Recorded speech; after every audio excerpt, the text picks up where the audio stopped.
Здравствуйте, уважаемые друзья! Мы находимся на территории мемориального комплекса Аллеи Славы в Грозном. И здесь конкретно мы находимся в музее имени Ахмада Хаджи Кадырова на территории мемориального комплекса. И сегодня на этой площадке у нас проходит выставка. Выставка называется «Голос Родины», и она посвящена 75-летию Ахмада Хаджи Кадырова со дня его рождения. И этому событию, к 75-летию национального лидера чеченского народа, в этом году посвящены множество различных мероприятий, в частности, очень много культурных мероприятий. Если говорить, что касаемо именно этой категории. И сегодня художники Чеченской Республики выставили здесь свои произведения разных жанров.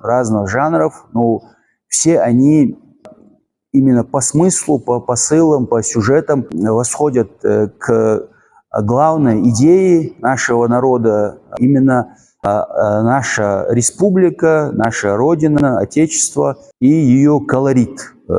Именно культурная составляющая. И в следующих эпизодах вы увидите экспозиции, увидите произведения уже вблизи. Приятного просмотра.